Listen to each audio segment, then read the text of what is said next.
Hello, मेरा नाम है करण मौर्य और मैं अपने यूट्यूब चैनल पे एक यूट्यूब चैनल रन कर रहा हूँ जिसमें मैं एसएससी जेईई और आरआरबी जेईई के लिए पावर सिस्टम कवर करा रहा हूँ थ्रू चार्ट एंड टेबल। तो अभी मैंने इससे पहले भी वीडियो अपलोड की थी इस टॉपिक पे, लेकिन वो वीडियो में ज़्यादा हाइप नहीं आया, वो थोड़ा पार्ट्स में डिवाइड हो गई। तो इसलिए मैं चाहता हूँ वो वीडियो एक ही बार में क्लियर हो जाए। तो उसी वीडियो को मैंने डिलीट करके मैं दोबारा अपलोड करूँगा और इसे रिकॉर्ड में दोबारा कर रहा हूँ। ठीक है, आप चैनल को सब्सक्राइब और वीडियो को लाइक जरूर कर दीजिएगा। जो मैंने कल पढ़ाया था उसे मैं रिकॉर्ड करके डाल रहा हूँ अपने चैनल पर। तो ठीक है, और आप देखिएगा और बताइएगा कैसी है वीडियो। चलिए शुरू करते हैं। तो कल मैंने पहले इंसुलेटर के बारे में बताया, तो इंसुलेटर करता क्या बता रहा हूँ। व्हाट इज इंसुलेटर, है ना। इंसुलेटर, अब इंसुलेटर है क्या, ये करता क्या, separate the conductor, separate the conductor, separate the conductor from each other, from from each other, from each other, from each other and from the tower, from the tower electrically. कैसा, electrically. अब मतलब समझिएगा है क्या। कह रहे insulator अगर आप देखेंगे ना, इसका एक काम ये है कि ये कंडक्टर को आपस में अलग करता है ना, कि आपस में टच हो जाएंगे तो शॉर्ट सर्किट हो जाएगा। तो इंसुलेटर का काम है कि एक कंडक्टर दूसरे कंडक्टर से सेपरेट रहे और साथ ही साथ इलेक्ट्रिकली न्यूट्रल, इलेक्ट्रिकली सेपरेट रहे। कहां से, टावर से। भाई एक मेंटेन डिस्टेंस तो मेंटेन करेगा ना, कि हर कंडक्टर का एक दूसरे कंडक्टर से इतना डिस्टेंस मेंटेन रहे, और उसके टावर से भी क्या हो, एक स्पेस हो जिससे कि वो टावर से टच ना हो। तो ये बात समझ रहे, तो ये क्वेश्चन पूछ सकता है, इसलिए मैंने आपको डिस्कस कर दी लाइन से। चलिए इसका मेन काम बताऊं एक और। कह रहा है hold the switching voltage, hold the switching voltage, switching voltage and lightning, lightning voltage. इसका मतलब समझ रहे हो आप, इसका मतलब ये है, स्विचिंग का मतलब होता है जब भी लाइन पावर ऑन या ऑफ होती है तो उस समय क्या होता है, वोल्टेज में हाइप आता है। तो उस हाइप को झेलने की क्षमता होनी चाहिए किसके अंदर, इंसुलेटर के अंदर। तो वो इस वाली वोल्टेज को भी सहन कर सके, इंसुलेटर को ऐसा बनाया जाता है। और साथ ही साथ लाइटनिंग के दौरान जब भी आसमान से बिजली गिरती है, तो अगर मान लीजिए आपकी कंडक्टर पर आकर गिरी, तो भी वोल्टेज में बहुत ज्यादा हाइप होता है। उस हाइप को भी सहन कर सके कौन, इंसुलेटर। तो वो ये दोनों वोल्टेज सहन करता है कौन, इंसुलेटर। इसीलिए लिखा हुआ है hold the switching voltage. Switching voltage का मतलब समझ रहे हो, कि जो पावर को ऑन और ऑफ करते समय जो वोल्टेज हाइप होता है उसको क्या कर रहा है, होल्ड करके रखता हूँ। साथ ही साथ लाइटनिंग वोल्टेज मतलब जो आसमान से बिजली गिरी है उसको क्या करता है, होल्ड करता है। ये बात समझ में आ गई होगी। इंसुलेटर का सबसे मोस्ट इंपोर्टेंट काम बता रहा हूँ। अब इंसुलेटर पढ़ते समय ना एक दो टर्म्स और देखने को मिलता है, एक है फ्लैश ओवर, दूसरा है पंक्चर वोल्टेज। तो पहले फ्लैश ओवर वोल्टेज क्लियर करता हूं मैं, क्या कौन सी, फ्लैश ओवर वोल्टेज, है ना। फ्लैश ओवर वोल्टेज की अगर मैं बात करूं, तो फ्लैश ओवर वोल्टेज है कौन सा वोल्टेज, जरा समझिएगा। तो कह रहा आर्क डिस्चार्ज, इससे पहले मैं लिख देता हूं, ठीक है। कह रहा arc discharge, arc discharge, arc discharge between between the conductor, between the conductor and the tower, and the tower, हाँ, between the conductor to the earth, या तो टावर कह लो या अर्थ कह लो, बात एक ही है कि अगर अर्थ, भाई अगर टावर है तो वो जमीन से अर्थ तो है ही है। तो arc discharge between the conductor and earth, और टावर एंड और अर्थ, दोनों वर्ड यूज कर लीजिए, ठीक है। ठीक है, थ्रो किसके माध्यम से, थ्रो, इस वाले वर्ड को पकड़ना, through air surrounding, air, air surrounding the insulator, air surrounding insulator. इस बात को पकड़ लीजिए बस आप, कि अगर मान लीजिए आपका वोल्टेज जो है वो कंडक्टर से टावर के थ्रू अर्थ हुआ है, कैसे, एयर सराउंडिंग द इंसुलेटर। कह रहा है एयर जो कि इंसुलेटर के चारों तरफ थी, उसके माध्यम से अगर आपका जो वोल्टेज है वो कंडक्टर से टावर या फिर अर्थ तक पहुंच गया है, इसका मतलब ये कि आपका फ्लैश ओवर हुआ है। क्या हुआ है, फ्लैश ओवर हुआ है। इस घटना हुआ फ्लैश ओवर कहते हो, इस फिनोमेनॉन को क्या कहते हो, फ्लैश ओवर कहते हो।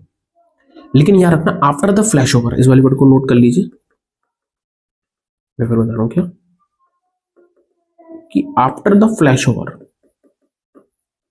After the flash over insulator is useful,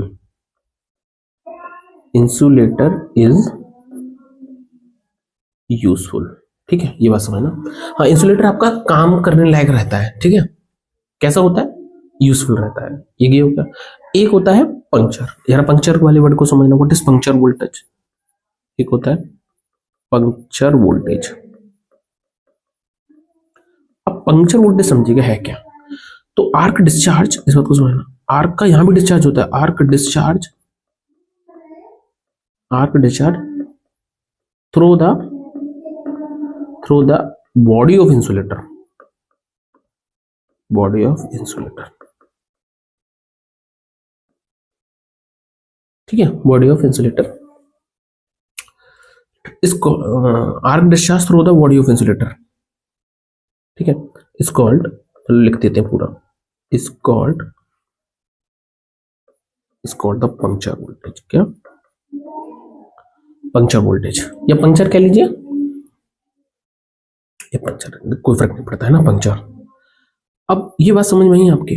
तो अगर मान लीजिए आपका वोल्टेज इंसुलेटर के जस्ट बॉडी को ब्रेक करते हुए निकल गया है, कहां से? Through the insulator. बस समझना, आर्क का डिस्चार्ज तो हुआ है थ्रू, किसके माध्यम से? बॉडी ऑफ इंसुलेटर, यानी कि बीच में से ही ट्रेवल करके चला गया है क्या वोल्टेज। तो ऐसे में आपको लगता है कि आपका जो इंसुलेटर वो किसी काम का रहेगा। तो after the puncture insulator is useless, कोई काम नहीं रहता उसका। ठीक है ना, इस बात को समझना। अच्छा, ये पंक्चर किस वोल्टेज की वजह से होता है उसके बारे में जिक्र कर लेता हूँ। पहले मैं इसे उठाने जा रहा हूँ स्लाइड को, आप स्क्रीनशॉट ले लेना। अब समझिएगा बात को। ठीक है, एक लाइन ये वाली ऐड कर लीजिए कि after the puncture, after the puncture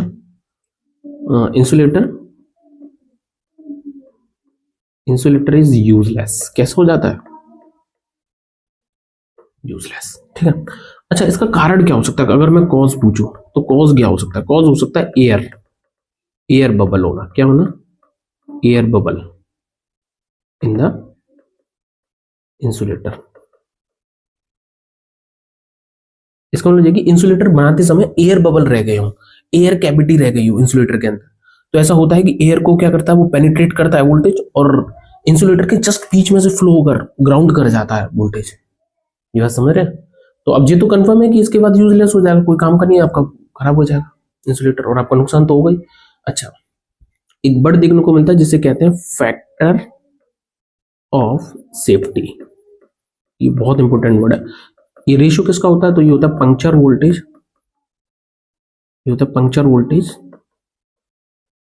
to the flash over voltage. कौन सा होता है? Flash over voltage. ये बात समझ में आई आपके? अच्छा, ये याद रखना हमेशा कि इसका मान हमेशा ग्रेटर देन 1 आएगा। क्या आएगा? या तो 1 आएगा या ग्रेटर देन 1 आएगा। किसका? फैक्टर ऑफ सेफ्टी का, क्योंकि पंक्चर वोल्टेज ज्यादा होता है और फ्लैश ओवर वोल्टेज कम होता है। ये समझ रहा? तो क्वेश्चन पूछ लेता है कि फ्लैश फैक्टर ऑफ सेफ्टी कितना होता है? ऑलवेज ग्रेटर देन 1 या always greater than 1?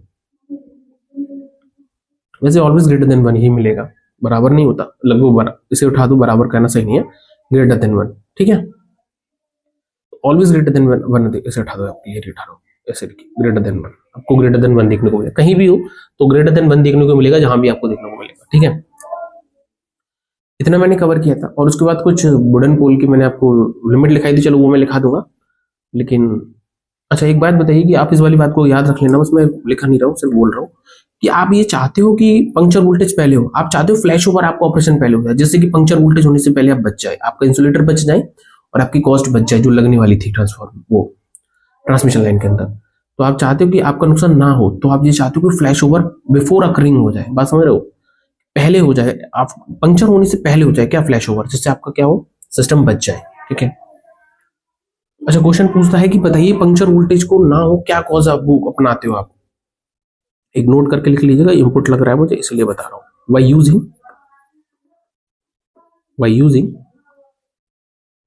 Rain shade, क्या नाम है इसका? Rain sheds. By using rain sheds, by using rain sheds, by using rain sheds to prevent the puncture of voltage, puncture of voltage. ये बात समझ में आई? कि रेन शीट्स का इस्तेमाल किया जाता है किस पे, इंसुलेटर पे, किसके लिए, to prevent the puncture of the voltage. ये बात याद रखिएगा आप, ठीक है। ये क्वेश्चन पूछ सकता है कि रेन शीट्स क्यों यूज की जाती है इंसुलेटर के अंदर, कि आपका जो इंसुलेटर है वो बच सके, किससे, किससे बच सके, डैमेज होने से बच सके, पंक्चर होने से बच सके, ठीक है।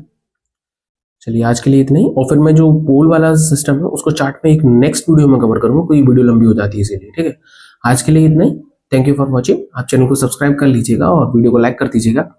मैं जितना भी यहाँ कंटेंट डिलीवर कर रहा हूँ, अब ये मान लीजिए कि यहाँ से एमसीक्यू कंफर्म फंसेगा, कोई ना कोई एमसीक्यू देखने को आपको मिलेगा।